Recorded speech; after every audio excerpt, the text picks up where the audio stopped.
Ahora quiero darles la bienvenida a este nuevo mini curso sobre la unidad. De una forma u otra, el tema de la unidad atraviesa las 4 clases. Hoy vamos a hacer la base de toda la discusión, y eso tendrá un componente metafísico y un componente epistemológico. Metafísicamente, vamos a discutir el tema de que todo está interconectado. Es un universo. Epistemológicamente, vamos a discutir el hecho de que, como reflejo de eso en la cognición, todo el conocimiento está interconectado e interrelacionado, reflejando la totalidad única que es el universo. De ahí, por cierto, vino la palabra universidad, que es un término medieval. Aceptaron la idea de que el universo estaba interconectado, era uno, y por lo tanto, cuando fueron a estudiar, querían un estudio que les mostrara las interconexiones entre todo lo que existía. Y esa era una universidad, que es un reflejo epistemológico muy lógico de su metafísica. Por supuesto, la metafísica se ha ido ahora, y lo que tenemos es lo que en realidad están llamando ahora la multiversidad, que es el reflejo de que han abandonado todo el concepto de unidad. Esa base, con énfasis en la epistemología, va a ser nuestro tema de hoy y luego solo mirar hacia adelante para que vea la estructura. Mañana haremos una gran concreción de la idea de que todo el conocimiento es una unidad al tomar dos materias que a primera vista son muy diferentes entre sí, historia y filosofía.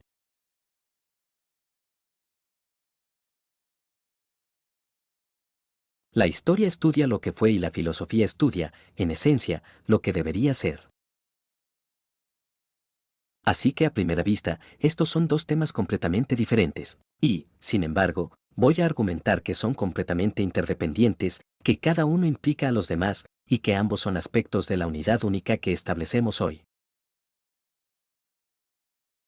Así que va a ser como un ejemplo detallado de lo que vamos a discutir de manera más general hoy bajo la proposición de que todo el conocimiento forma una unidad.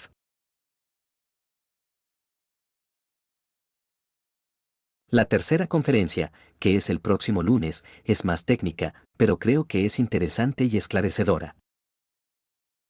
Vamos a discutir ciertos casos relacionados con la definición en los que la única forma de preservar la unidad del conocimiento es ofrecer dos definiciones diferentes del mismo término en el mismo contexto del conocimiento.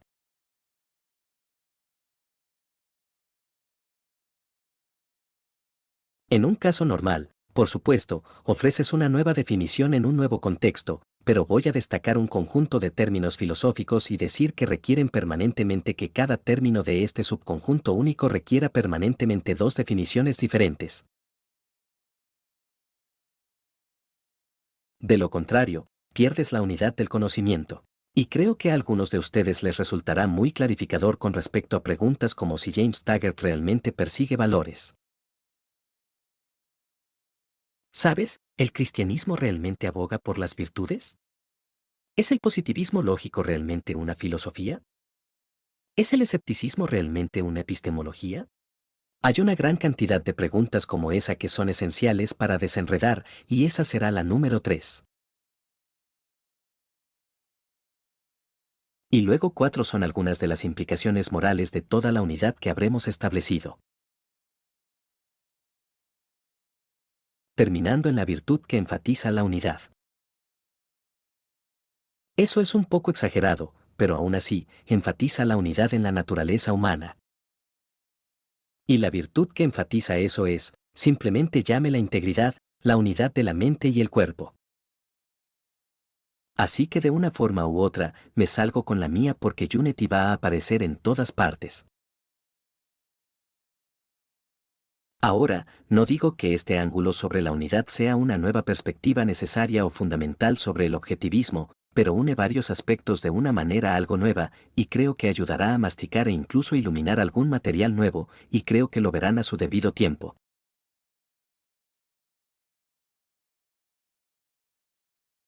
Entonces, la justificación de esta orientación tendrá que ser si al final de las 4 clases se tiene una idea de cómo unirlas todas y obtener una unidad de las discusiones sobre la unidad. Y hoy vamos a hacer el conocimiento base como una unidad.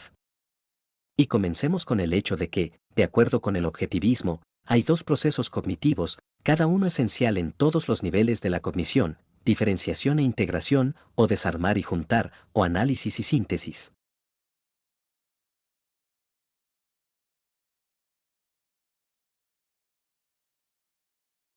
Quiero subrayar de entrada que ambas cosas son esenciales. Ninguno de los dos es posible solo, ciertamente no para los seres humanos sin el otro. Si simplemente tratas de hacer muchas diferenciaciones, esto no es esto. Esto no es esto. No habría a dónde ir con esas diferenciaciones, excepto mirarlas fijamente. Y no habría forma de mantenerlos más allá de cierto punto debido a la epistemología del cuervo. A menos que los hayas integrado, ponlos juntos en una especie de todo condensado.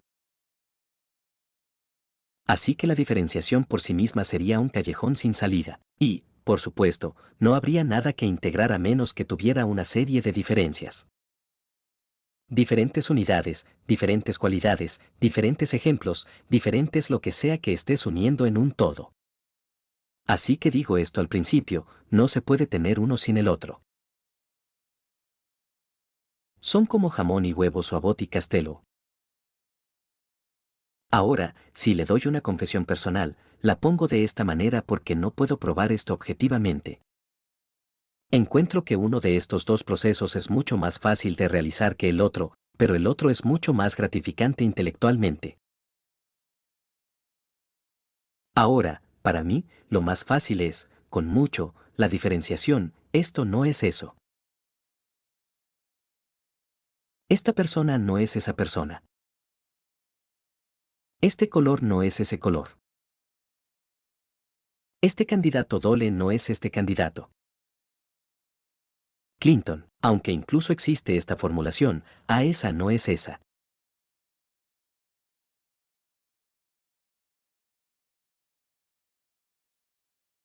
Nada puede ser ahí no al mismo tiempo y en el mismo sentido. La ley de la identidad y la ley de la contradicción. Ahora, no niego que en los niveles superiores de conocimiento, la diferenciación requiere habilidad, conocimiento, razonamiento. No todo es tan obvio como estoy aclarando.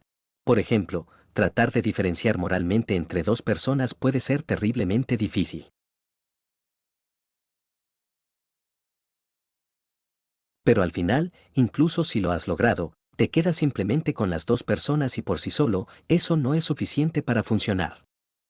Entonces tienes que integrar a una persona con tu concepto de moralidad, con su psicología pasada, con cualquier circunstancia atenuante, con tu relación y antecedentes con él, y así sucesivamente.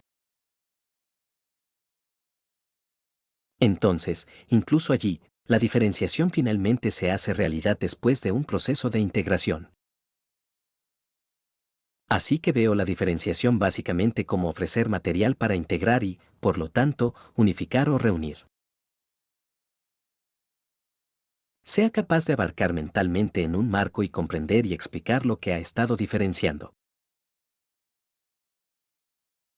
Para mí, la integración es la habilidad más exigente de las dos. Necesitas una mente amplia, la capacidad de ver similitudes a través de un amplio campo de diferencias.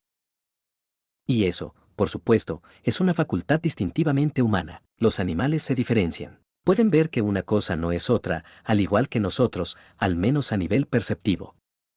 Pero ni siquiera sueñan con integrarse. Entonces, si ven dos huesos diferentes, esas son las diferencias entre esos dos. Deténlos en frío. Puede que les guste el sabor de uno y no el otro, pero no pueden decir, dejemos de lado las diferencias de sabor y centrémonos en la boneza que los une a todos. Sería un proceso de integración. Y ese mismo problema se aplica a los analistas modernos en nuestras universidades. Pueden ver los huesos separados, y de hecho, todos sus diarios están dedicados a todas las diferencias entre los huesos. Pero se oponen en principio a unir los huesos. Una vez presenté un artículo hace algunos años a una revista moderna en el que relacionaba la visión de Platón y Aristóteles de las leyes de la lógica con los contras, y revisé algunas de las figuras intermedias menos conocidas como Monsolin, Leibniz, Cadwers, etc.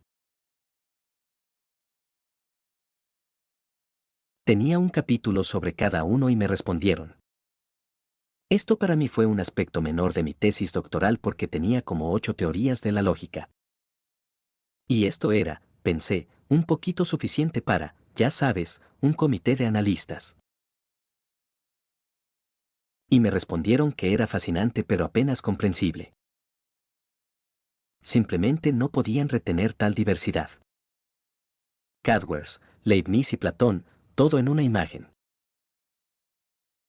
Y que me sugirieran que tomara este artículo de 15 páginas y lo convirtiera en un volumen completo con todas las notas al pie de cada una.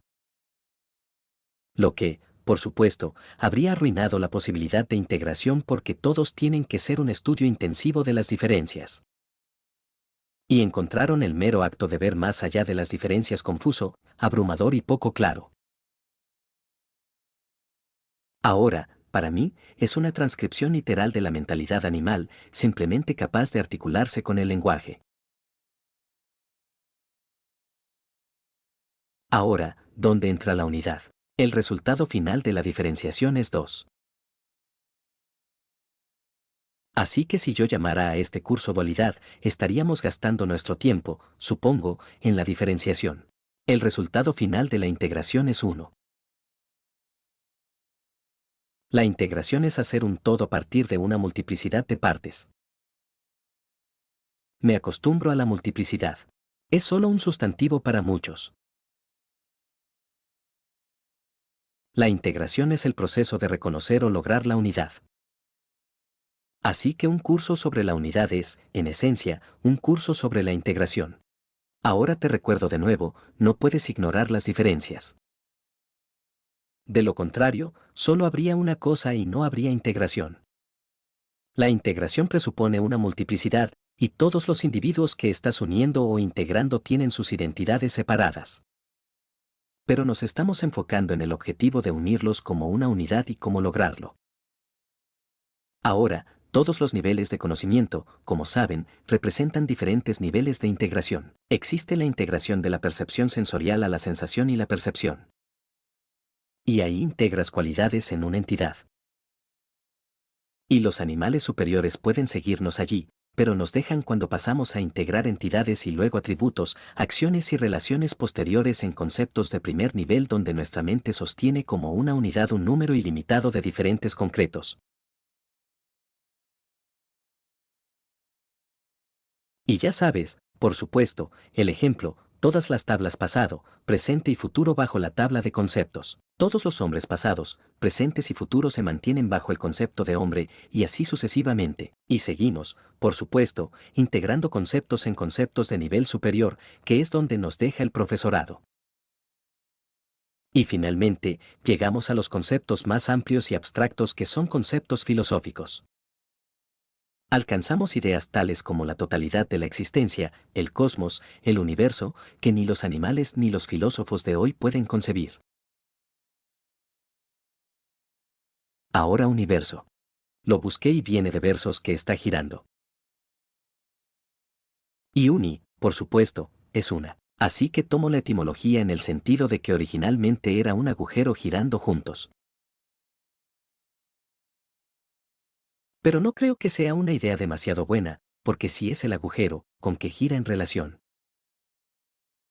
Así que más o menos tiendo a pensar en ello como todas las partes convertidas en una sola entidad para mantener la idea de girar.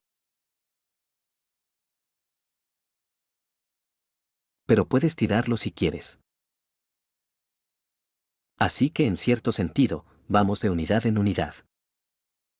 Comenzamos con algo concreto, lo primero que observamos frente a nuestras narices, ya sea una sensación de enrojecimiento o dolor o lo que sea. Y al ampliar el territorio e integrarnos continuamente, terminamos con uno que es el universo, el todo. Y tenemos que hacer una enorme cantidad de trabajo a lo largo de la vida para llegar al punto en el que literalmente lo veamos y lo pensemos como uno. Después de la etapa perceptiva, la integración no es automática. Tienes que usar tu voluntad. Se necesita una habilidad. Tienes que tener un método. Implica conocimiento, conocimiento de por dónde empezar, cómo desarrollarse, qué etapas atravesar, dónde buscar la unidad. Y aquí tenemos algunas pistas invaluables de la primera civilización para descubrir la unidad como un problema filosófico y salir conscientemente a encontrarla. ¿Qué civilización? En una palabra, solo llámalo, los griegos. Ahora, ¿cuál era su famosa fórmula? Lo que buscaban, el uno entre los muchos, y lo aplicaron tanto metafísica como epistemológicamente. Y esa es la fuente real del enfoque occidental en la unidad. Y esa fue la verdadera clave para el surgimiento de la filosofía y la ciencia. La búsqueda de la unidad, y esta búsqueda comenzó con Tales, continuó a través de los presocráticos. Llegó a su callejón sin salida y Anaxágoras. Para mostrarte lo que sucedería si no encontraras una unidad. Anaxágoras, por diversas razones, llegará a la conclusión de que todo en concreto, es irreducible. Entonces, si le dijeras, ¿de qué están hechas las bananas? Dijo, cosas de plátano. ¿De qué están hechas las mesas? Cosas de mesa, nubes, cosas de nubes, personas, cosas de personas, etc. Ahora a eso se le llegó a llamar con el ridículo término pluralismo porque hay muchos. Pero los otros griegos eran todos, en un sentido u otro, monistas. Negaron que todo fuera irreducible. Monismo es griego para oneísmo. Estaban buscando al uno y a los muchos, y esa búsqueda continúa hasta el día de hoy. Y Tales es quien lo inició con su respuesta primitiva de que todas las cosas son agua.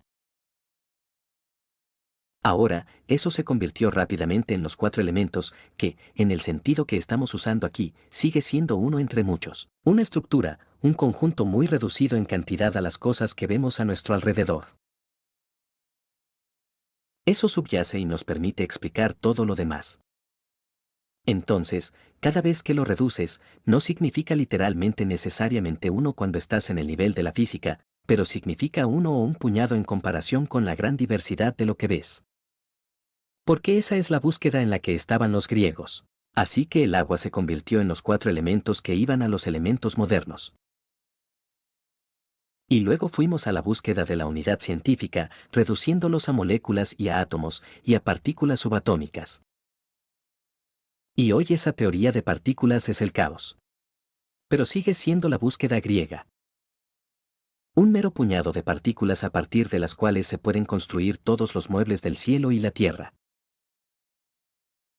Y este puñado, cualesquiera que sean estos ingredientes finales, debe tener algunas relaciones entre sí.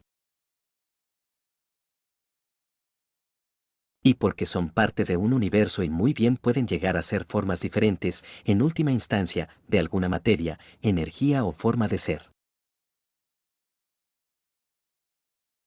Entonces, en cierto sentido, la búsqueda de Tale del uno y los muchos puede terminar, en términos de física, siendo realmente correcta, incluso en la forma en que lo pidió.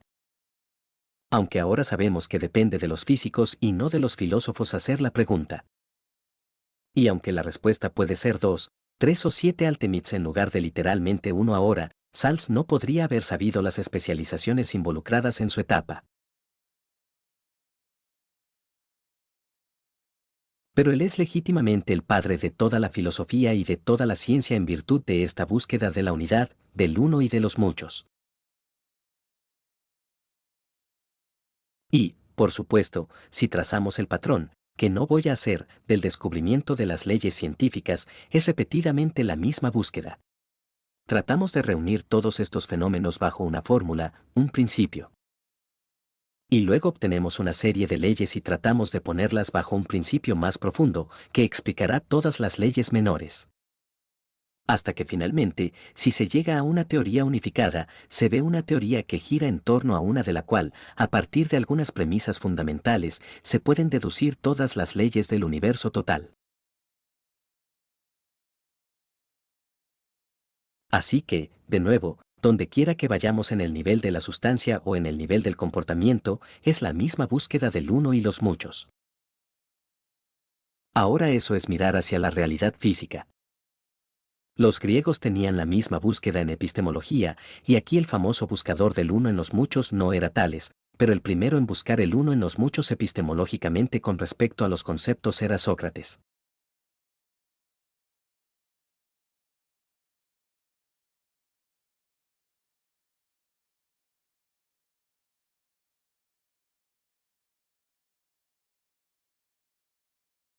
Ahora es difícil diferenciar a Sócrates en Platón, pero esencialmente es Sócrates. Buscaba el uno y los muchos en lo que respecta a las definiciones de los conceptos. Y casi todos los diálogos platónicos consisten en darnos a decir, la república se lleva la justicia y nos dan una manifestación tras otra de justicia. Y entonces la pregunta es, ¿qué es la justicia? ¿Qué es lo que pasa a través de todos estos ejemplos que hace que la esencia de la justicia? Y luego está el Teatitus sobre el conocimiento y está el Eutifrón sobre la piedad. Y todos toman algún concepto y preguntan, bueno, ¿cuál es este en el menú que todos tienen en común? Si conoces la historia de la filosofía, como supongo que lo haces, de alguna manera general, esto se convirtió en todo el problema de los universales, como se le llamaba. ¿Cuál es el denominador común entre los diversos concretos bajo un concepto dado?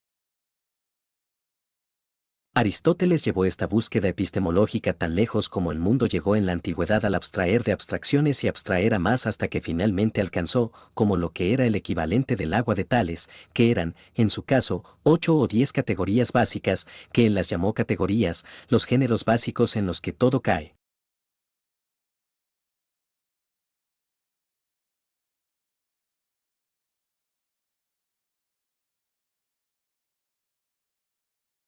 Entonces, si sigues diciendo que concepto abarca esto y luego esto y luego esto, las categorías finales. Tenía 8 en un libro, creo que 10 en otro, y eran categorías como entidad, acción, calidad, relación. Esos eran su equivalente en epistemología de los elementos griegos en física. Y, por supuesto, hizo lo mismo con las leyes que gobiernan el pensamiento que los físicos hacían con las leyes que gobiernan la materia. Tratando de reducir todos los principios del pensamiento, de la lógica, la ciencia que cubrió y creó, hasta el final, en última instancia implícitamente, a la ley de la identidad. Y realmente lo hizo. Lo redujo todo a la ley de la identidad, que nunca ha sido superada como la ley de la lógica por la que vienen todas las demás. Así que, de nuevo, su logro podría considerarse como el clímax del intento griego de encontrar el uno en los muchos.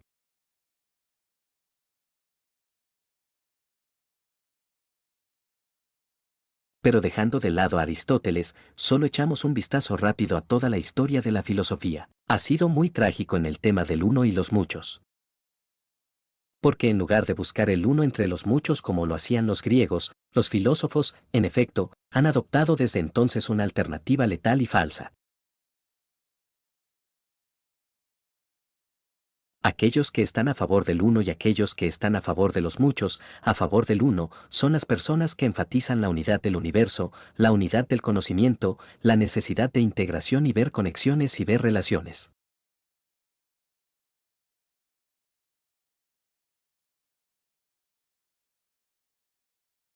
Y desafortunadamente, estas personas tienden a sostener que los muchos son irreales, incognoscibles, meras apariencias. Tenemos que trascenderlos para encontrar la unidad. Y en el otro lado están las personas que defienden los reclamos de muchos y dicen que no, eso es ridículo. Muchos son irreductibles y reales. Es el que es solo una construcción humana. Eso es irreal, eso es incognoscible. Y, por supuesto, las dos tendencias desastrosas que tomaron estas dos posiciones opuestas por un lado, por el otro, son con una R y una E, los racionalistas y los empiristas.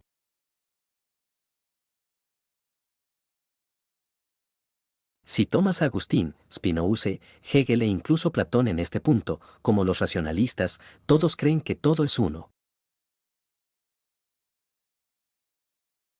Estarían encantados de escuchar esa formulación. Todo el universo está interconectado. Cada parte necesita el resto, y el todo necesita cada parte. Ahora estamos dejando de lado en esta discusión de hoy el libre albedrío.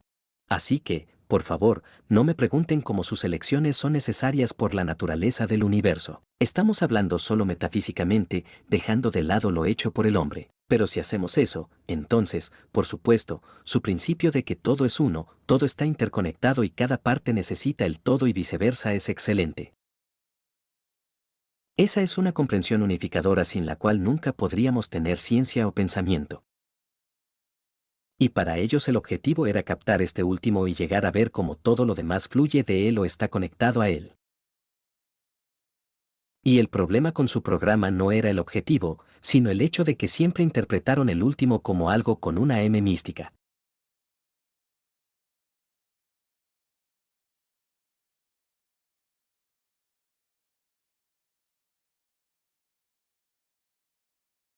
Ese era el inefable de Plotino, o la forma del bien de Platón, o el Dios de Agustín, o un absoluto de Hegel. Y cuando llegaste al uno, siempre encontraste que las diferencias se borran. Son realmente irreales. La multiplicidad es realmente solo una ilusión. Así que terminaron en nombre de la unidad, borrando el estatus de este mundo. Y si les preguntas cómo llegas a ver que todo pertenece o fluye de este, la respuesta siempre fue una especie de revelación inefable, contacto místico con la forma de la buena ciencia intuitiva, que es lo que es el conocimiento intuitivo, que es como lo llamó Spinoza.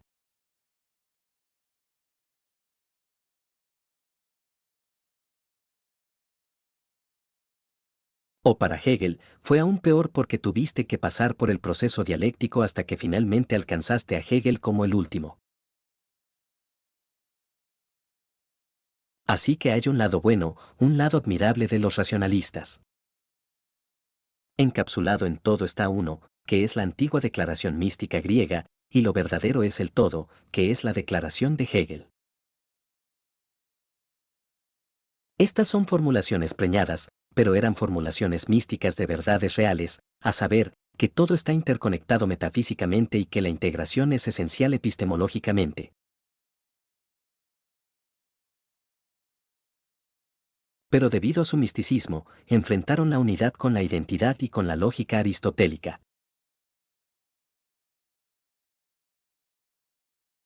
Su razonamiento es, si todo es uno, todo es literalmente uno, entonces ninguna parte puede ser realmente algo específico y diferente de otra cosa, o no sería una. Por lo tanto, todo tiene que fusionarse en este nivel superior en un agujero inefable, y por lo tanto los muchos se convierten en meros fenómenos irreales, meras apariencias. Tienes que trascender esto para llegar al inefable. Eso es, en efecto, integración sin diferenciación. Ahora en rebelión vinieron los empiristas que orgullosamente se llaman a sí mismos pluralistas. Son todos los antiguos escépticos y nominalistas. Y luego David Hume y todo. Él dio a luz a todo el analista positivista británico, estadounidense del siglo XX Bertrand Russell, etc. Y esa es la desintegración final del mundo. Una de sus teorías en una etapa que cambian todo el tiempo fue el atomismo lógico, según el cual cada hecho es solo un hecho sin conexión con ningún otro hecho, y el mundo es como conjuraciones de hechos brutos, inconexos, contingentes e ininteligibles.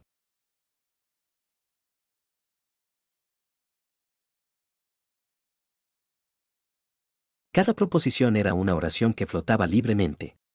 Analiza su verdad o falsedad sin ninguna referencia a ninguna otra oración. Cada palabra se analiza sin referencia a ninguna otra palabra, sin referencia a la realidad, sin referencia a la formación de conceptos.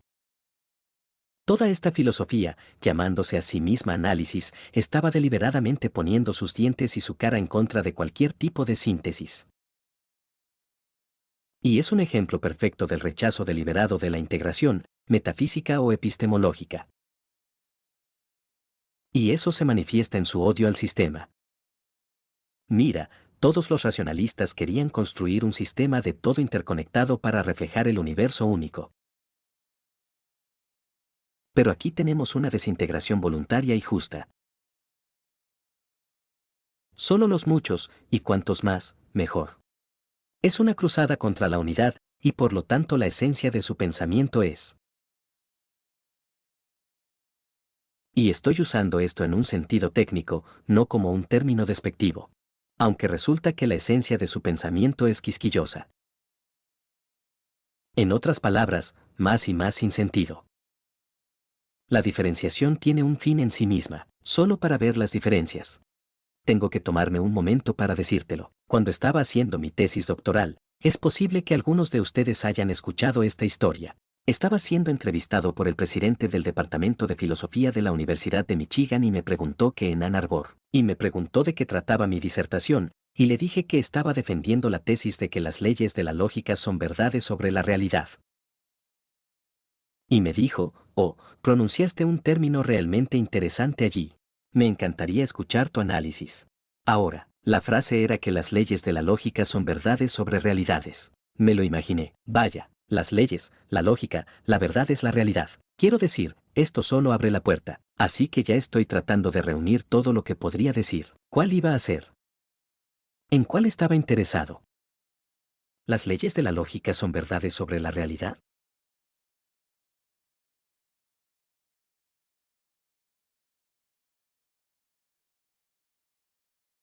Y su primera pregunta es, ¿leíste el artículo de Gottman sobre? Y no había perdido el trabajo. Y eso fue todo. Porque de lo que se trata la filosofía es de encontrar el 37% de un barco para diferenciarse. Y eso es todo. De eso se trata el análisis. Es pura diferenciación. La integración que consideran descuidada, irreal, anticuada y cualquier distinción nueva, sin embargo, la saludan con hosanas. Ahora, la base real de esto filosóficamente es hume, cada sensación pasa. Si conoces tu filosofía humana, no hay entidades. No hay causalidad, no hay vínculo entre los eventos, no hay conceptos, solo imágenes aleatorias de sensaciones. Eso es empirismo total, pluralismo total de citas, una conciencia totalmente pasiva. Y conduce al escepticismo total. Eso es diferenciación sin integración. Y hasta el día de hoy, si vas a filósofos profesionales y dices algo remotamente para sugerir que crees que todos los diferentes aspectos del universo están interconectados, te clasifican como hegeliano porque fue el último gran filósofo en hacer eso. Tenía un profesor, Sidney Oak, muerto. Ahora que desde el primer día y durante 10 años, a pesar de los papeles y las conversaciones, automáticamente me consideraba un hegeliano. Y no haría ninguna diferencia, porque desde su punto de vista, cualquiera que creyera en la integración tenía que ser hegeliano. Eso es lo único que podría ser además de analista. Ahora es en este contexto que quiero llegar al concepto objetivista de integración y unidad, porque esa es una de las características únicas del objetivismo como filosofía.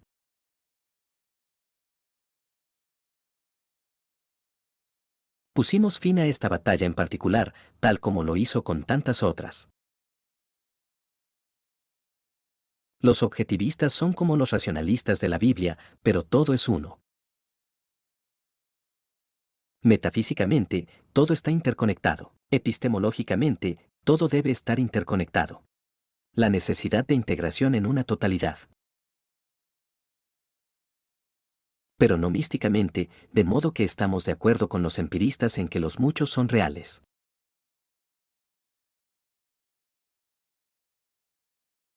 No solo eso, ahora somos individualistas apasionados en política, los racionalistas siempre fueron colectivistas porque todo es uno. La manifestación política es que todas las personas se fusionan en una, y por lo tanto la multiplicidad es irreal. Y aquí nos hemos combinado en una filosofía. El universo entero es uno. Todo está interconectado. Todo nuestro conocimiento está integrado en uno solo, y al mismo tiempo, los muchos son la verdadera realidad y el individuo es la unidad, no el grupo. Ahora puedes ver que esa es una filosofía completamente sin precedentes. Y creo que puedes adivinar cuál es la clave de la visión objetivista del uno y los muchos aquí que lo diferencia del que traga y los muchos son los muchos borrando el uno es una visión especial de la relación de la conciencia con la existencia, que es algo más que.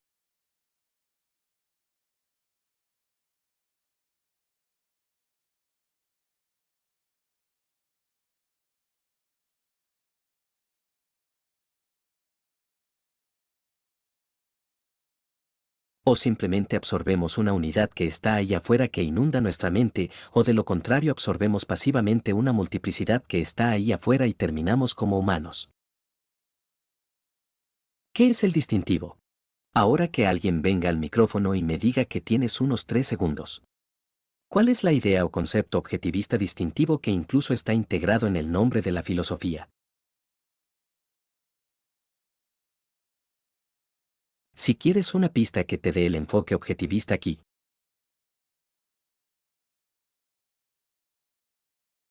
Jason, la idea es objetividad, específicamente objetividad y conceptos objetividad en comparación con que otros enfoques intrínseco o subjetivismo. ¿Correcto? Ahora puede reanudarlo. Eso es. Perfecto. Se trata de una aplicación del objetivo frente a lo intrínseco o subjetivo.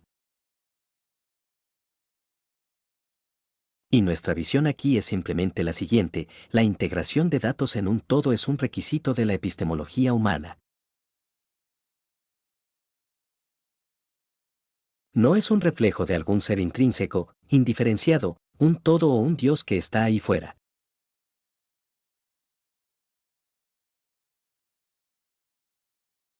Es una necesidad humana y un proceso humano y una creación humana en comparación con los racionalistas.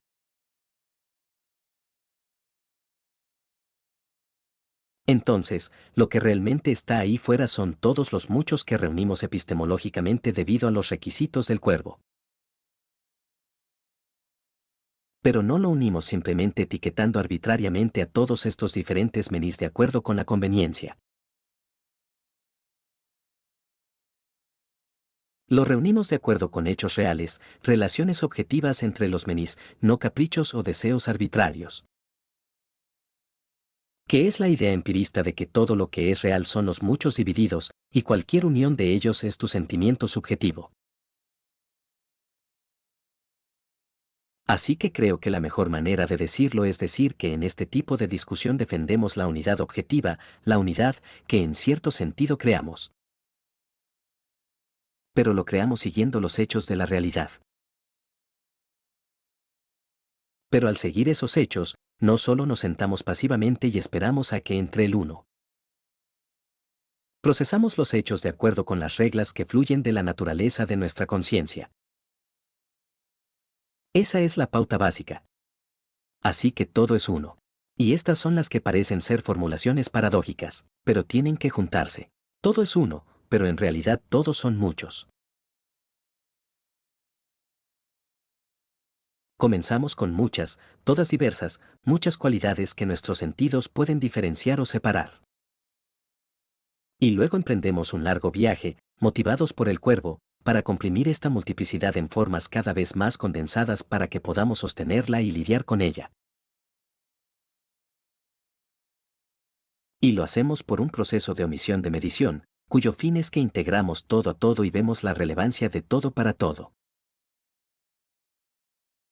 Así que llegamos a darnos cuenta en un sentido muy significativo de que la verdad es el todo. Mientras sepas menos, sabes que hay más por venir que serán relevantes. Las partes siguen siendo reales al final porque es nuestro procesamiento el que las une. Pero el todo que alcanzamos no es subjetivo porque nuestro procesamiento está y tiene que estar basado en la naturaleza y las relaciones reales de lo que existe en la realidad. Entonces, ¿entiendes qué es un enfoque objetivo? Mientras que los racionalistas eran intrínsecos y, por lo tanto, los unos se tragaron a los muchos, y los empiristas eran subjetivistas y, por lo tanto, los muchos se tragaron al uno. Ahora, ese es un trasfondo extenso, pero le dará una idea de por qué creo que este tema es tan importante. A menudo hemos hablado de otras formas en que nos diferenciamos de los empiristas y los racionales, pero este es un tema muy crucial y es desde este ángulo que quiero discutir el objetivismo. ¿De qué manera es exactamente todo uno de tal manera que mantenga la unidad y la multiplicidad? Ahora nos ocupamos de la unidad en epistemología y ética en este curso que tenemos que comenzar con la unidad en metafísica, porque, como dije, nuestros procesos cognitivos tienen que basarse en la realidad. Si la realidad no fuera una totalidad interconectada, la búsqueda de verla así sería infundada, arbitraria y condenada al fracaso. Sería pura fantasía. Así que tiene que haber una base metafísica. Y en toda mi vida con Ayn Rand, todo lo que obtuve de ella lo puse en opar sobre el tema de ¿por qué es un universo?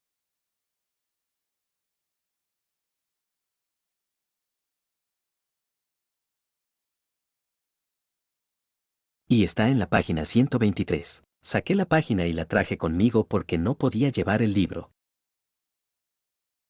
Es demasiado pesado. Así que voy a leerte ese párrafo. Eso es todo lo que sé sobre el punto. Y luego te daré un poco más de lo que sé. Metafísicamente, solo hay un universo. Esto significa que todo en la realidad está interconectado. Cada entidad está relacionada de alguna manera con las demás. Cada uno de alguna manera afecta y es afectado por los demás. Nada es un hecho completamente aislado sin causas ni efectos. No puede existir ningún aspecto del total. En última instancia, aparte del total, y luego la conclusión epistemológica. El conocimiento, por lo tanto, que busca captar la realidad, también debe ser total. Sus elementos deben estar interconectados para formar un todo unificado, que refleje el todo, que es el universo. Ahora bien, ¿eso es evidente por sí mismo o requiere un gran análisis? Digo. Le pregunté a Ron eso varias veces y ella dijo esencialmente que no puedo responsabilizarla por cada palabra. Pero en esencia, ella dijo que todo debe estar relacionado de alguna manera con todo lo demás. Ahora, la relación aquí no significa tiempo en el espacio, o ciertamente no significa solo tiempo en el espacio, porque puede ser el peor pluralista y decir que hay un millón de cosas. Uno llega más tarde que el otro y uno está a la izquierda o al otro, pero eso todavía no es una interconexión que lo convierta en un todo. Creo que la esencia de la relación aquí es, ¿qué tipo de relación? Cuando decimos que todo está interrelacionado, no es que todo sea hermano de otro o sobrina de otro. Todo está relacionado por CYE, causalidad de causa y efecto.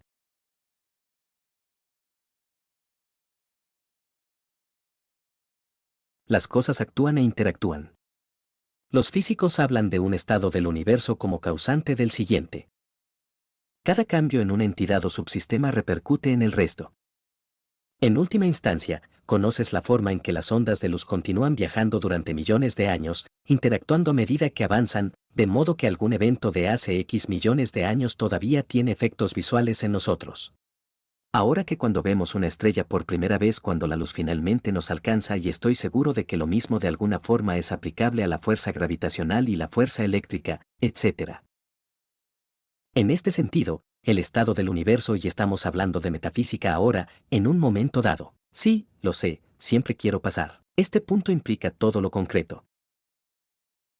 Una vez más, dejando de lado el libre albedrío, implica que todo lo concreto está donde y cómo está. Y todo lo concreto implica una relación causal, cercana o remota, directa o indirecta, con todo lo demás, es decir, con toda la realidad.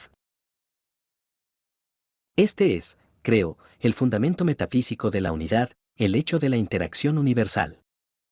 Y es inherente al concepto de universo. El universo es la única totalidad que existe. Trate de imaginar dos porciones separadas con, digamos, un espacio de 1.000 millones de millas entre ellas y sin interacción, cada una completamente autónoma. Bueno, tendríamos dos universos separados por la nada, por la inexistencia. Tendrías que decir un verso en dúo. Ahora podrías preguntarme, ¿cómo sé que no es así? ¿Y el mejor argumento? El único argumento que conozco con el que estoy de acuerdo, lo llames racionalismo o no, es Parménides. Parménides tenía un principio fabuloso. Era un griego primitivo, muy poco apreciado, subestimado. Tenía el principio más grande de todos, lo que es y lo que no es no es. Y lo que no es no puede ser ni pensarse. Lo que no es no puede ni ser concebido. Y sobre esa base, aquellos de ustedes que lo conocen saben que negó que hubiera algún vacío y aspiró un pequeño grupo de lo que no es. Porque dijo, lo que no es nada, no es algo.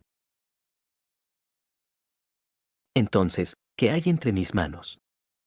Si no hay nada entre mis manos, están tocando el universo, dijo, era un pleno. PLNUM. En otras palabras, estaba lleno, sólidamente embalado y encendido. Rand y yo solíamos especular, ya sabes, solo sabiendo sillón. Estábamos especulando. ¿Qué es lo que hay en todos los lugares donde no hay nada? Y le dimos el nombre de Little Stuff. Las pequeñas cosas eran el ingrediente definitivo que llenaba todas las cosas que hoy se llaman vacíos. Ahora no tienes que creer en eso. Está más allá de la filosofía ir más allá para discutir el tipo de constituyentes últimos, pero creo que se puede decir que hay un total.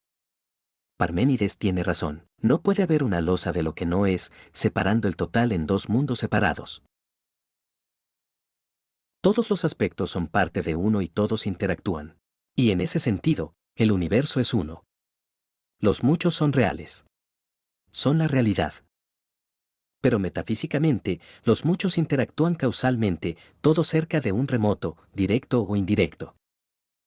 Y físicamente, los muchos pueden muy bien ser formas de una o varias sustancias interrelacionadas subyacentes. Lo que sabes, incluso si es cierto, de ninguna manera afecta la realidad de muchos. Al igual que en mi ejemplo en OPAR sobre las bocanadas de energía, eso no afecta la realidad de las cualidades sensoriales. El hecho de que todos provienen en última instancia de bocanadas de energía. Así que digo que todo está interconectado, pero no hay nada místico en esto. Ahora, con esto como base, podríamos pasar a la cuestión epistemológica, el conocimiento como interconectado. Ahora, estaba diciendo que nuestro enfoque de hoy es masticar el conocimiento del tema epistemológico como mi libro.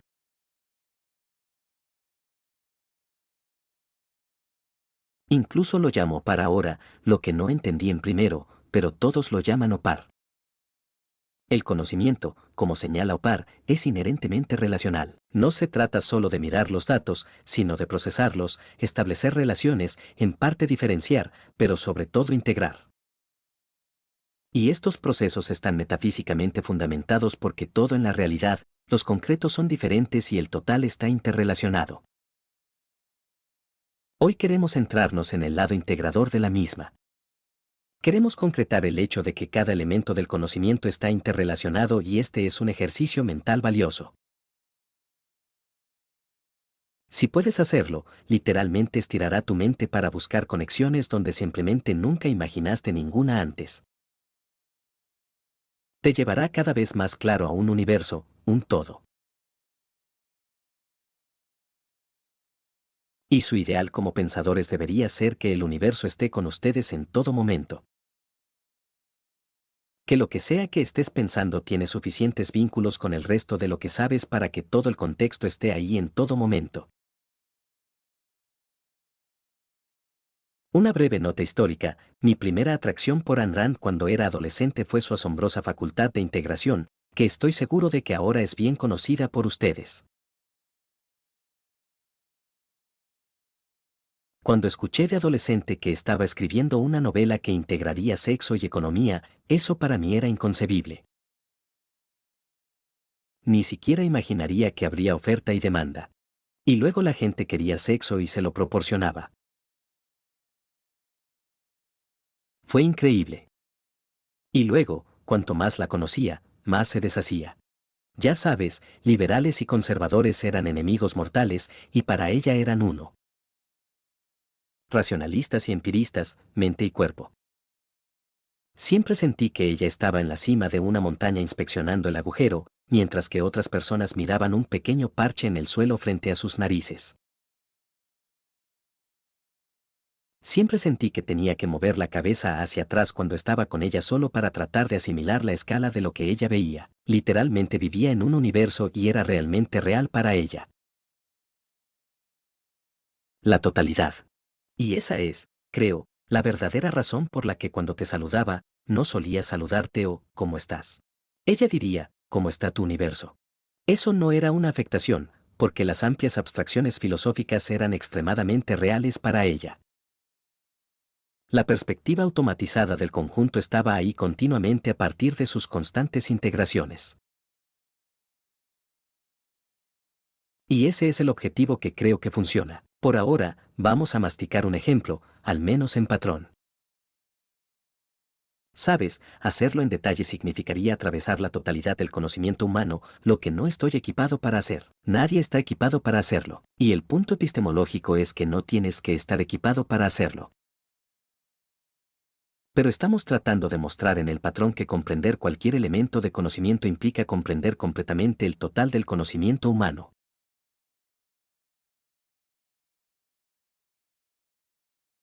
Queremos mostrar que cada elemento está conectado a todos los demás elementos. Tiene una relación con todo lo demás conocido, y en última instancia, eso significa para todo. Porque cada vez que descubramos algo nuevo, eso se relacionará automáticamente con las otras cosas que sabemos hasta que alcancemos la omnisciencia en la que lo sabemos todo. Suponiendo que lo hagamos ahora, ¿cómo vamos a mostrar esto? Teóricamente, podrías sumergirte en cualquier lugar con cualquier elemento de conocimiento tomado al azar y se aplicaría el mismo patrón. Pero voy a tomar un ejemplo real en el que di una clase para el OCA hace varios años. Un estudiante que estaba teniendo problemas con la integración dijo, estoy cambiando algunos de los detalles para que no adivinen quién era el estudiante solo para proteger la privacidad. Dijo que acababa de enterarse de que cierto avión de Los Ángeles con el que se suponía que se encontraría llegaría 2 horas tarde. Y él dijo, ¿no es esto un objeto de conocimiento? El avión llegará 2 horas tarde. Así que esperaba algo más amplio y generalizado en el que pudiera ponerme a trabajar y comenzar algunas deducciones racionalistas. Pero dije, está bien, sí, eso es un elemento de conocimiento. Y era muy escéptico de que todo es uno. Y me preguntó, ¿cómo se relaciona este presupuesto con la suma del conocimiento humano? Y tuvimos una larga discusión y fue muy esclarecedora porque no había nada que pudieras dejar de lado si querías llegar al significado y cómo llegamos al avión.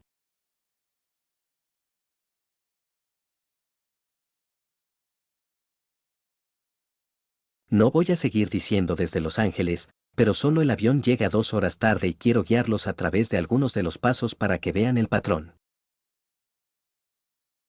Ahora, la persona que presentó este ejemplo dijo, bueno, puedo ver algunas conexiones entre esto y otras cosas.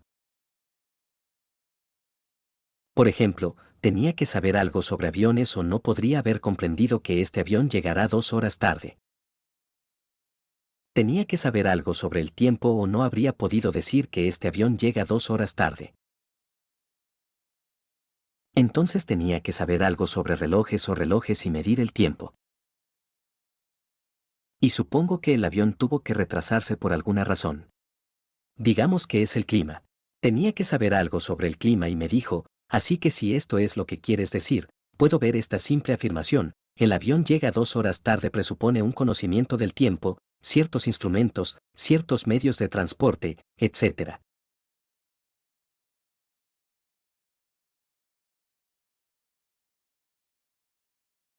El clima. Y se detuvo y dijo, ¿es eso lo que realmente quieres decir? Y dije, absolutamente no. Ahora, si prometiera no preguntarles, ¿a cuántos de ustedes querría pedirles que hablaran? ¿Cuántos de ustedes habrían pensado que un análisis de ese tipo es adecuado para ilustrar el punto de que el conocimiento está todo interconectado? Bueno, aprecio tu honestidad porque ahí es donde una persona principiante comenzaría. Sacas las palabras de la oración y tomas las cosas que obviamente implican, y eso es lo que tenías que saber. Pero es infinitamente más que eso. Infinitamente más. Tienes que conectarlo literalmente con todo en el patrón que el hombre conoce. Así que reformulemos la pregunta de esta manera: el elemento de conocimiento será siempre que el plato llegue 2 horas tarde. ¿Qué requería este elemento de conocimiento como contexto para ser captado por un ser humano? ¿Cómo podemos relacionar ese ítem con el contexto previo que era necesario para que alguien lo captara antes de que incluso se lo comunicara al estudiante que tenía que ser captado? ¿Qué contexto se requería para comprender eso? Y luego, ¿qué contexto se requería para que eso se entendiera y así sucesivamente hasta el final? En otras palabras, el primer punto que debes obtener, cuando decimos que todo el conocimiento está interconectado, no necesariamente nos referimos a tu mente concreta. No es necesariamente tu contexto personal. Para concretar este tema, hay que considerar a la humanidad como una entidad que adquiere conocimiento y lo transmite, comenzando con la percepción sensorial. Y luego, por supuesto, hay una especialización, una división del trabajo. Las personas se especializan en diferentes elementos, y cualquier elemento avanzado es parte de la estructura total y hace posible la siguiente capa de desarrollo.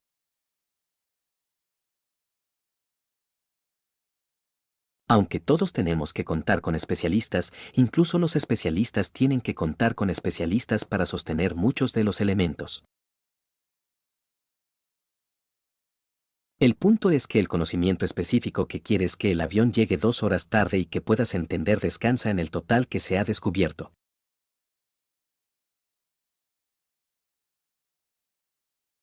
Todas las conexiones, incluidas muchas en la mente de las personas. Que no conoces a la persona o la conexión, pero todas esas conexiones son necesarias para que esta única cosa sea comprensible para ti. Así que hay una gran parte de esta vasta totalidad de la que personalmente nunca conocerán. Pero sabemos lo suficiente si has ido a la universidad o leído periódicos, etc., para ver el tipo de patrón y elegir algunos concretos. Y luego siempre puedes elaborar más a medida que avanzas. Eso es algo que desconcierta a la gente con la idea de que todo el conocimiento está interconectado. Piensan que tienen que ser eruditos universales. Eso no es verdad. Lo que tienes que hacer es conocer las categorías de conocimiento que se requieren y que se requieren y que se requieren y cómo fue una vasta jerarquía a lo largo de muchos siglos lo que lo hizo posible.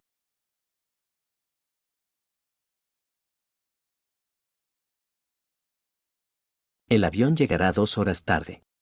Y si puedes ver todo el camino de regreso a través del total del conocimiento en patrón y en categoría, no necesariamente solo en tu propio conocimiento, concretarás el principio de que todo el conocimiento está interconectado.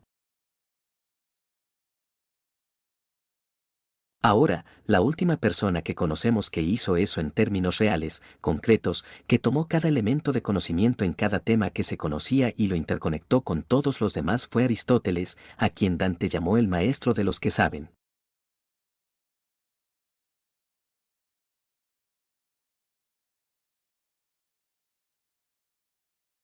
Y eso es una subestimación modesta.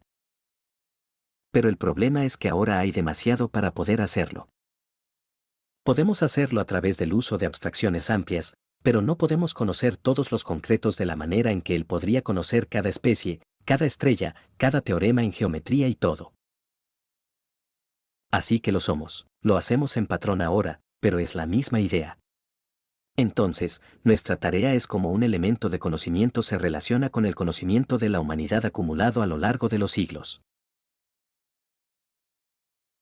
Ahora vamos a sumergirnos en cualquier lugar. Es la única forma en que puedes hacer esto. Solo sumérgete.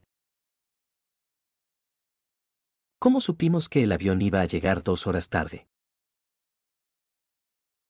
Llamamos a la aerolínea. Llamó a la aerolínea y miraron qué. Encendieron su computadora y vieron que este avión se retrasó 2 horas.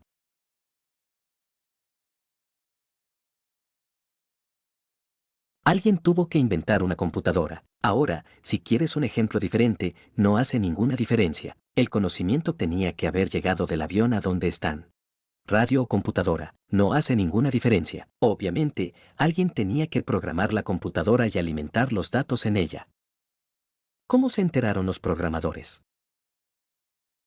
Bueno, de una forma u otra, tuvieron que contactar con el avión, ¿verdad? Así que ya ven, antes de que pudieran recibir este pequeño mensaje obvio, tenía que haber computadoras y algunos medios para contactar al avión. Tenían que averiguarlo, digamos, por el piloto. Y digamos que el piloto les dijo, nos estamos topando con una gran tormenta. No podemos verlo todavía. Está demasiado lejos, pero vemos la caída de presión en nuestra instrumentación. Entonces, ¿cómo lo supo el piloto? Bueno, leyó sus instrumentos, no veía perceptualmente, ya sabes, no era como Twister. Leyó los instrumentos. Ahora ya tenemos toda una cadena de un piloto y un mecanismo complicado que lee instrumentos y envía mensajes a un sistema instalado con computadoras donde programan los datos y están conectados por bancos telefónicos y cables al resto del mundo, donde puedes llamar y decir que no, va a ser 2 horas tarde.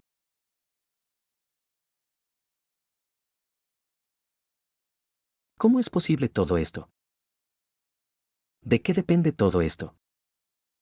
¿De dónde sacamos instrumentos, computadoras, líneas aéreas, teléfonos, etcétera, etcétera? Ahora aquí es donde están los bienes. Aquí no se aplica más de lo que se aplica en economía. Obviamente, implica toda una serie de fabricantes que hicieron estas cosas y toda una serie de inventores que pensaron en ellas.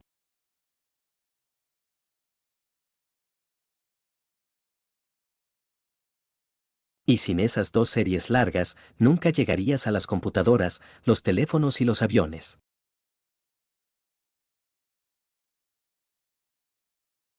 Ahora ves, es solo cuestión de decirlo continuamente. ¿De qué depende? ¿Qué conocimientos se requerían? Entonces, el siguiente paso. Es posible que los hombres comiencen como bárbaros, salvajes y un día se despierten y digan, está bien, hoy vamos a inventar y fabricar algunas computadoras y aviones.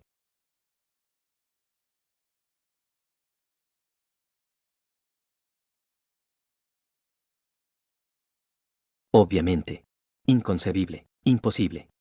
Se requiere un gran contexto de conocimiento antes de que puedas soñar con ese tipo de fabricación y ese tipo de invención.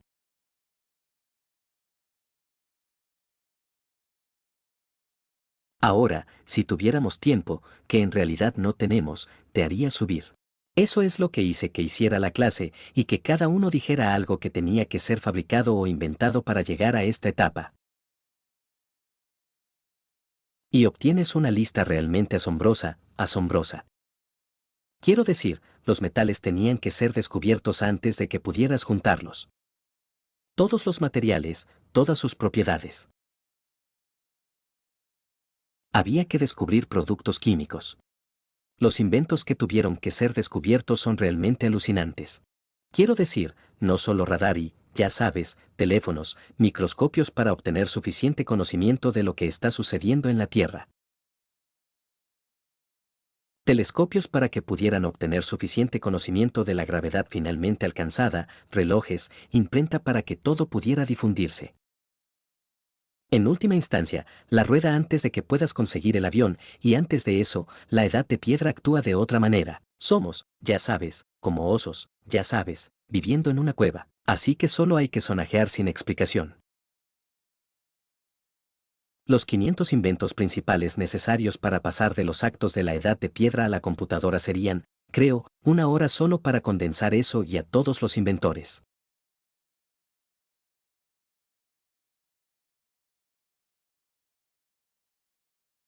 Así que tenemos que asumir todo eso porque tratas de encontrar uno para mí que podría haber estado aislado del resto del desarrollo, que no condujo a nada más. Eso condujo finalmente al avión. Lo que finalmente llevó a que el avión pudiera predecirse. Ahora, ¿qué hizo posible esta masa de tecnología e invenciones que se remonta a siglos e involucra, bueno, involucra a millones de personas? Si pudieras incluir a los trabajadores, ¿podrías haber soñado con la idea?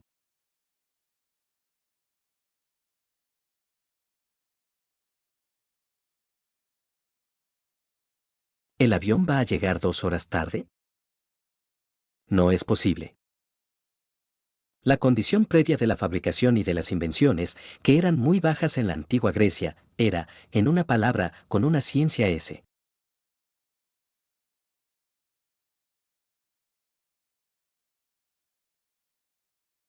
Nunca se podría haber soñado con todos estos inventos y tecnología modernos sin el desarrollo de la ciencia, específicamente la física moderna. Todo el conocimiento que obtenemos sobre la electricidad, el magnetismo, los electrones, los elementos químicos, sus propiedades, todas las leyes descubiertas. Tycho Brahe da algunos datos de que Kepler vio patrones y Galileo vio patrones. Y luego a Newton se le ocurrieron sus leyes básicas y eso lo llevó a esto. Eso llevó a eso. Pero incluso más allá de todo eso, ¿cuál es la mayor integración científica sin la cual nunca podríamos haberlo tenido todo? La gran integración científica que hizo posible el mundo moderno y toda nuestra tecnología y todos nuestros inventos. Matemáticas y física. Durante miles de años, se consideraron de la misma manera que se consideraría la astronomía y la horticultura. No tenían nada que ver el uno con el otro. Una eran las estrellas y la otra el planeta. Las matemáticas eran números y la física eran los materiales físicos. Nunca entró en la mente de nadie tener física matemática hasta el Renacimiento. Y, por supuesto, sin eso, los físicos no podían encontrar leyes y los matemáticos eran básicamente inútiles, lo que más o menos todavía lo son. Pero fue esa capacidad de integrar matemáticas y física, que es una integración, una unión real, que hicieron bajo la influencia de qué filósofo, aunque él mismo nunca pensó en ello. Fue la gran influencia en la época del Renacimiento. Todas las cosas son números. Pitágoras. Todos eran pitagóricos. Así que los primeros científicos buscaban números en sus leyes físicas. Así que trataron de formularlos en términos de números. Y, por supuesto, en ese momento se burlaron de ellos. Eso es ridículo. Si no fueras pitagórico, ¿qué te hace pensar que vas a encontrar números, ya sabes, en plátanos y estrellas, etc.? Y, sin embargo, los encontraron. Encontraron todas estas relaciones matemáticas. Y luego vino el cálculo. Y de repente se hizo obvio que esa es la clave para abrir el universo. Y luego toda la fabricación y toda la tecnología, etc. Ahora seguimos con lo que implicaba decir que el avión llega 2 horas tarde. ¿Eso requería un conocimiento de la naturaleza humana? Bueno, algunos. Tienes que saber algo sobre fisiología o anatomía o no vas a ser capaz de elaborar un prototipo de avión que no destruya el cuerpo por los cambios de presión. ¿Implica algún conocimiento de la psicología humana? ¿Qué? Solo grítalo, grítalo. Miedo, miedo. Miedo a volar. Bueno, eso es si los aviones están equipados con películas y todo. Estaba pensando en algo más directo. Nunca habríamos tenido el tipo de civilizaciones que serían capaces de inventar, descubrir la ciencia, participar en la tecnología si, como mínimo, no tuviéramos algún conocimiento a favor del valor y algún conocimiento a favor de la libertad.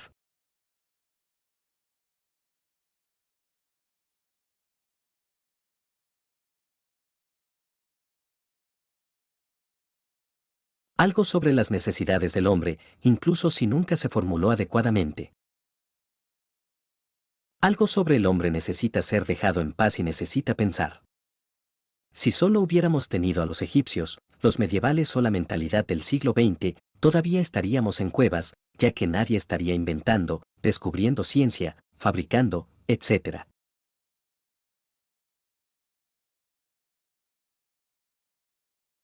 Así que, en cierto modo, tenemos que saber algo sobre el hombre y sus necesidades.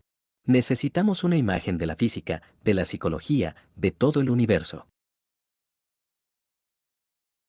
Y luego, para obtener esa imagen completa de todo el universo, ¿de qué se trata esa filosofía? ¿Dónde empezó todo? Y la filosofía es necesaria, No solo para la causalidad, ya sabes, para organizar todos los datos de acuerdo con las leyes científicas basadas en la identidad. Y tenemos que saber algo de lógica históricamente o no podríamos pensar. Teníamos que saber sobre definiciones y algo sobre formación de conceptos, etc. Alguna forma de epistemología y objetividad fue esencial para el desarrollo de la ciencia. ¿Y qué tal alguna forma de metafísica? Causalidad, identidad, la primacía de la existencia de alguna forma. Antes de que tallaran esas cosas en la antigua Grecia, no había posibilidad de salir y estudiar el universo. Así que realmente para captar el hecho inicial. Y como digo, alguna forma de juicios de valor pro, vida y libertad pro, individual tenían que ser entendidos como deseables o habrían sido como los medievales. Simplemente salían al desierto, lo maldecían todo y esperaban la unión con Dios, o como lo hicieron en Egipto, para comprender realmente el hecho de que el avión llega 2 horas tarde.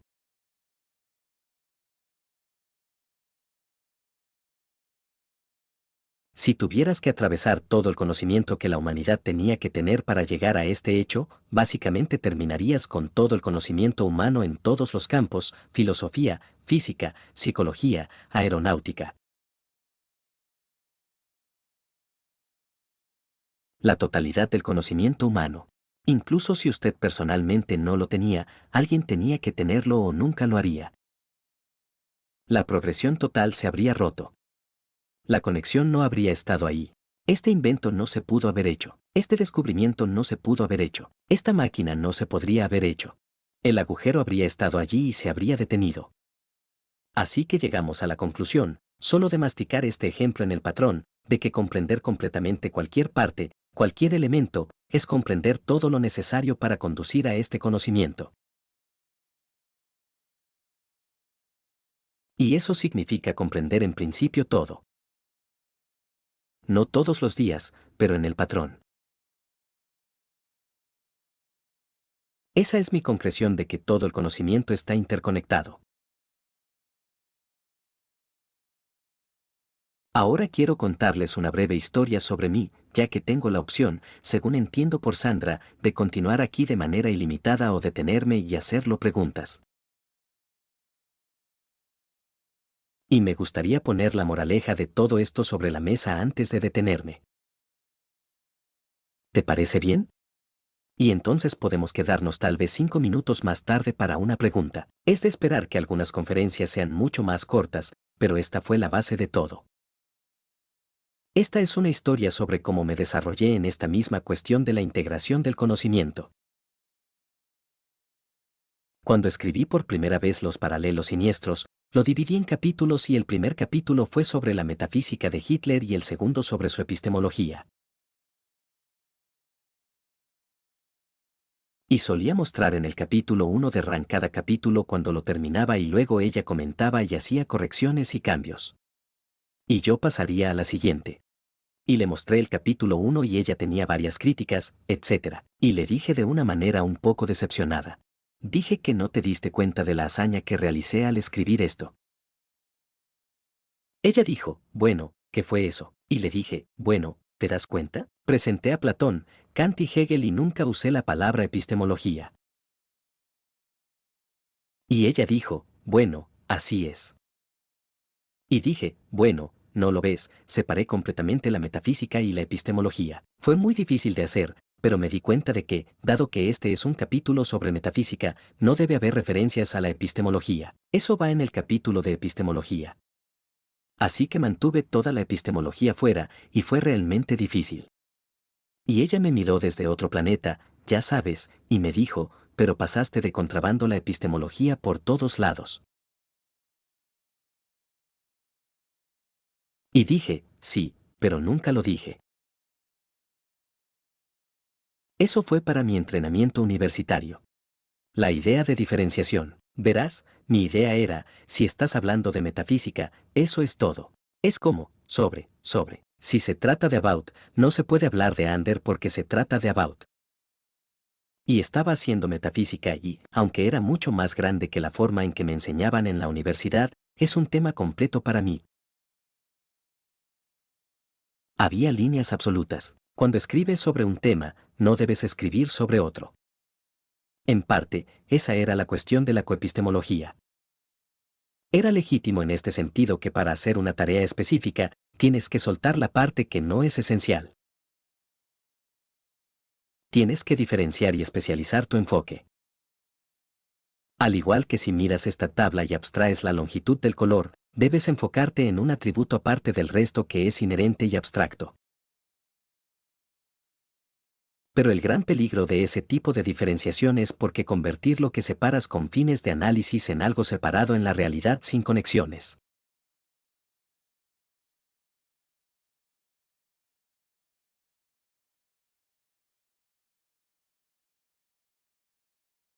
¿Y cómo se llama eso? La reificación significa literalmente hacer una cosa a partir de lo que es una abstracción. Y la racionalización es una tremenda tentación para los racionalistas, que yo estaba en el espacio.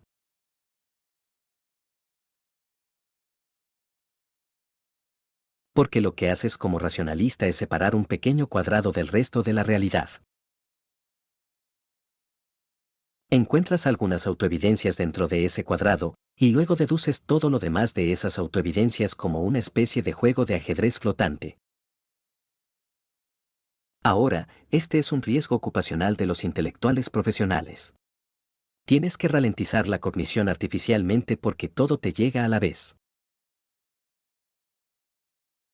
Y para hacerlo metódicamente, tienes que ralentizarlo y dividirlo en preguntas, temas, subdivisiones de temas. Y eso está bien siempre y cuando recuerdes que lo estás haciendo.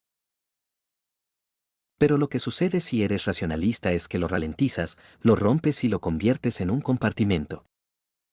Se compartimenta, como decimos. Es decir, tomas tu forma de conocimiento y la describes a la realidad. Esa es la primacía de la conciencia. Imaginas que la realidad es un grupo de unidades separadas que no tienen interconexión. Así que las partes que pertenecen a la metafísica no tienen nada que ver con las partes que pertenecen a la epistemología, etc. Tu objetivo es simplemente separar estos cuadrados, encontrar los axiomas y deducir. Tienes una serie de compartimentos autónomos. Y esa fue mi idea. Y cuando Rand me decía, todo es una metafísica y epistemología y ética. Puedes separarlos. Solía encontrar eso muy amenazante porque es como, bueno, no hay forma de detenerse, de separarlo, de concentrarse en nada. Es desorientador. Se siente como una gran cantidad de datos en cualquier lugar que mires. Es inmanejable. La mejor manera de hacerlo es cortar esta pequeña rebanada debajo de la nariz y decir, ahora voy a hacer metafísica y olvidarme de todo lo demás. Manténlo fuera, entonces voy a hacer epistemología, y luego si ella dice que hubo una conexión, y luego mi próximo capítulo será sobre la conexión entre los dos, que desafortunadamente no funciona porque los has presentado de una manera tan sesgada. Los has separado tan a fondo que no puedes volver a conectarlos. Ahora esa es una historia real. Y la moraleja es que puedes separarte, pero no artificialmente. Y luego debes reintegrarte. Y si quieres que te lo exponga en lo que creo que es una declaración útil, aunque deliberadamente paradójica e impactante contraria al sentido común, te lo expondría de esta manera: no hay ramas del conocimiento.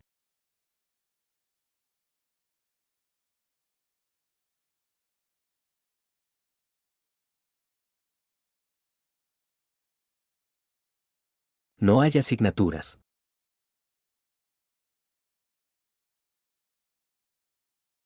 Solo hay cognición.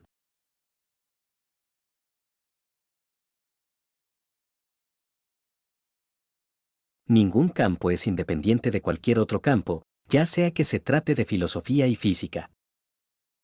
Y la próxima vez, mañana, tomaremos como ejemplo la historia y la filosofía. La idea aquí es que los sujetos se separan con fines de estudio exactamente en el método en que se separa el atributo de una entidad para concentrarse y aprender su área o su color o lo que sea.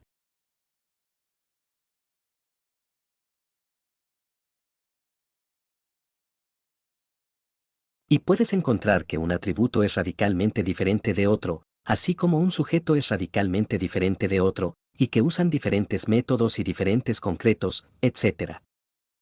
Pero tienes que volver a armarlo al final para que puedas decir al final, aquí no hay atributos.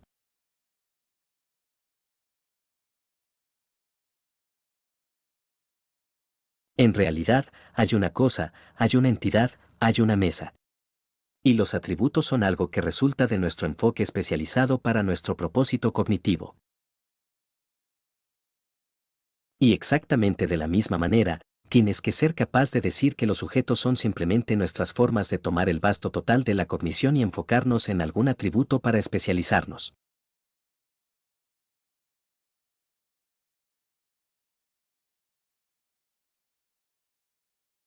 Pero entonces debemos reconectarlo con los otros atributos. Ya sabes, así es como comenzó el conocimiento. Filosofía significaba y etimológicamente significa solo Sofía. Filo para Sofía, amor a la sabiduría, e incluía a cualquiera que supiera algo, fue arrojado allí porque no había suficiente para separar las ciencias especiales. Y luego, uno por uno, se instalaron por su cuenta.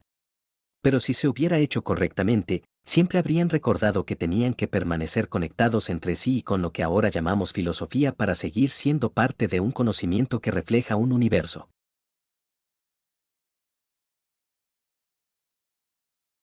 Así que el punto esencial es que la responsabilidad de cualquier tiempo que subdividas, especialices o diferencies es recuperar el total al final.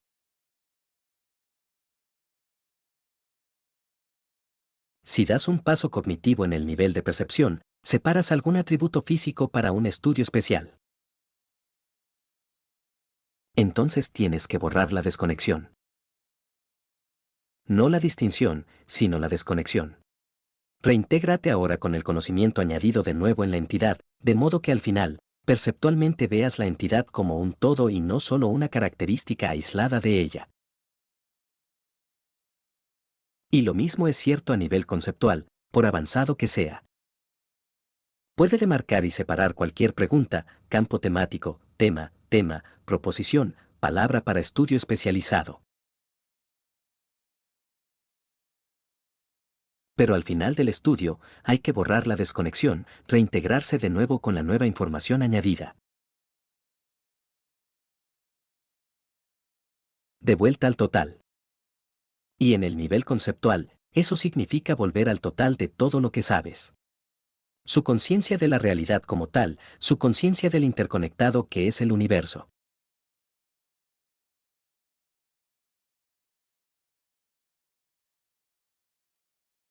Y en esa nota, cerraremos la primera de estas conferencias sobre la unidad.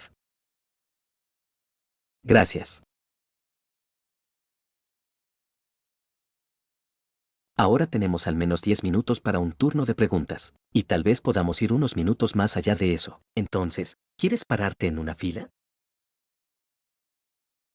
Porque entiendo que necesitan que preguntes por el micrófono y yo responderé desde aquí. ¿Es la idea de entidades o existencia como cosas individuales estrictamente una perspectiva epistemológica de un universo en el que metafísicamente no hay separación?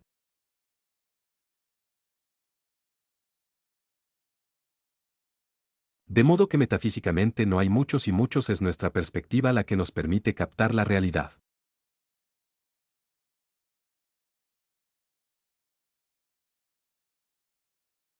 De acuerdo, respondería a esa pregunta diciendo un par de cosas. Uno, en primer lugar, ese nivel de pregunta es la física, no la filosofía. No tengo idea de si hay una totalidad indiferenciada que, bajo un conjunto de circunstancias o condiciones, se divide en muchas o no.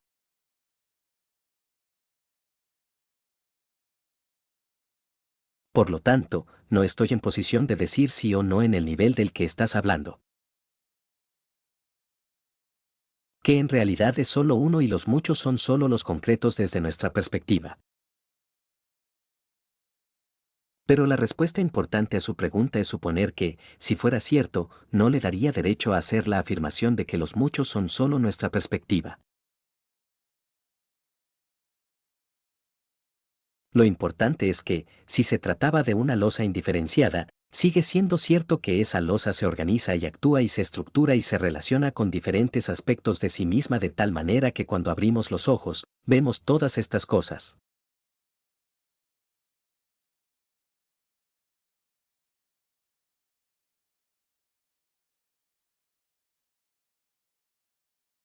Y recuerda, si solo hay una losa de la que estamos hechos. La losa. Nuestros sentidos están hechos de eso.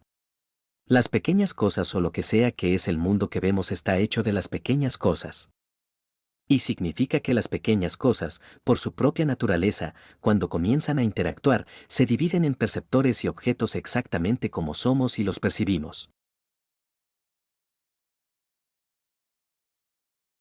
Así que esto nos está diciendo algo absolutamente esencial sobre la unidad subyacente, que es que la unidad subyacente se manifiesta como una multiplicidad gigantesca y tiene que hacerlo por la naturaleza misma de su unidad.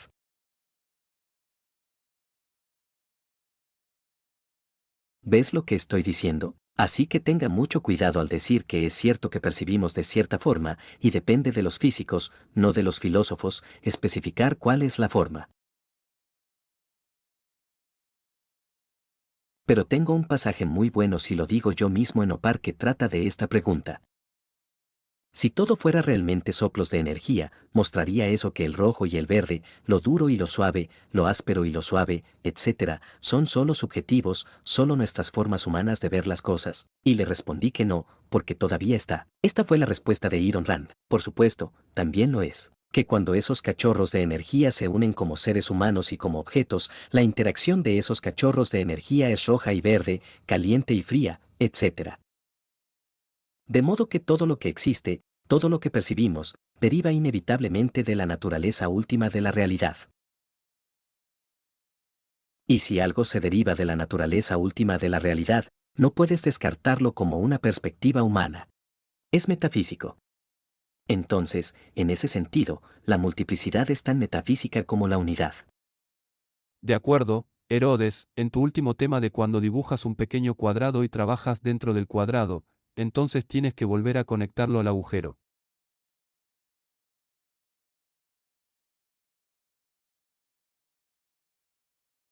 Estaría de acuerdo en que incluso el trabajo que realiza dentro de la plaza implica una interrelación con las cosas fuera de la plaza. De modo que si lo haces correctamente dentro de la plaza, también te estás conectando con otros temas. Absolutamente. Si te quedas completamente dentro de la plaza, es pura deducción. Entonces no estás haciendo ninguna inducción. No estás haciendo ninguna integración. Solo estás manteniendo esos ejercicios lógicos en los que comienzas con dos proposiciones y derivas la conclusión, luego agregas otra y derivas la conclusión. Es completamente mecánico. Si en realidad es un proceso de cognición y realmente estás investigando lo que está sucediendo en un cuadrado dado, ya que ese cuadrado estará conectado a 1.000.000 de cosas. Si estás mirando incluso lo que te interesa, vas a ver o sentir. O, esto llevaría allí, y esto llevaría allí fuera de la plaza hasta el final. Algunas integraciones serán esenciales, y las harás y dirás, esto es fascinante. Quiero perseguir eso más tarde o ahora que veo esto, veo mucho mejor lo que estaba tratando de hacer en esta plaza desde la perspectiva más amplia de este contexto externo. Si alguna vez te aíslas y nunca encuentras la realidad entrometida, sabes que puedes trabajar en tu pequeña cosa por los siglos de los siglos. Estás fuera de contacto por ese mismo hecho. No debe estar limpio. Debería ser complicado dividir la realidad en partes. Siempre debe haber cosas sobrantes que necesitan ser pensadas e interconectadas. Y por eso fue tan fantástico armar eso. Diría con orgullo que dejé de lado la epistemología y la metafísica moderna. Y ella pensó que eso era extraño. Nos gustaría que estuviera en otro planeta y que no supiera de dónde vengo. Y pensé, ¿qué le pasa a ella? Ella no ve un logro evidente. Lo tenías completo. Pero ya ves la respuesta a lo que dices. ¿Estás de acuerdo con eso? Sí, tengo una pregunta sobre el avión que llega 2 horas tarde.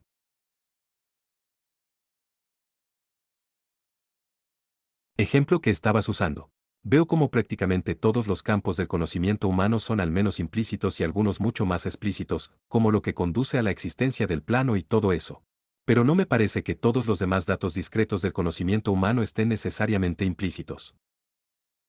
Por ejemplo, el hecho de que haya una señora Jones en Omaha o algo así. No, bueno, estamos omitiendo lo hecho por el hombre de esto.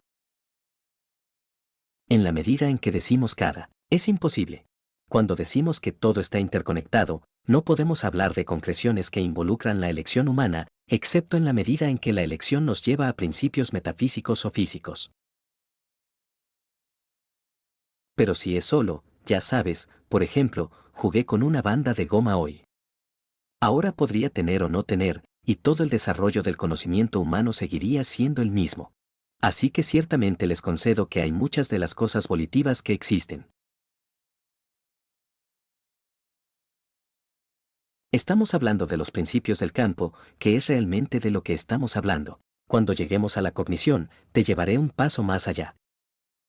Hay muchas maneras diferentes de aprender principios. No hay nada en física que diga que la visión culminante tuvo que llegar a Newton a través de una manzana golpeándolos en la cabeza, ya sabes, en lugar de un melocotón o una naranja u otra cosa. Supongamos que nunca se hubieran descubierto manzanas.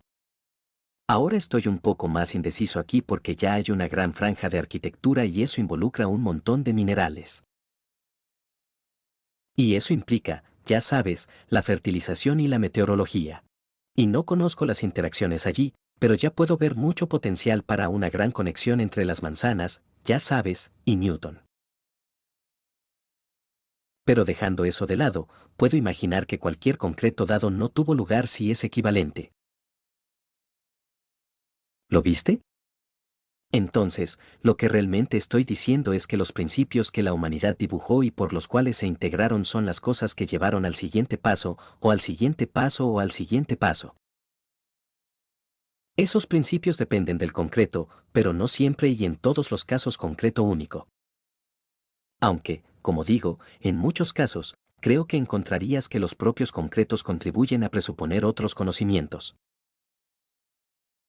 Así que nunca haría, ya sabes, solo una declaración plana. Bueno, cualquier concreto servirá. ¿Eso te responde mucho? No entendí la tuya. Escuché tu comentario sobre la parte de la abolición, pero no entendí sus ramificaciones. Sí, gracias. Vale, ¿ahora ves qué? Solo para su información, si pudiera agregar esto. Spinoza pensó que cuando alcanzas la visión del uno, serías capaz de captar en una visión sinóptica no solo cómo todos los principios del universo están interconectados, sino también el detalle de cada concreto, sin ningún problema de evolución o preocupación, ya sabes, solo abstracciones versus concreto.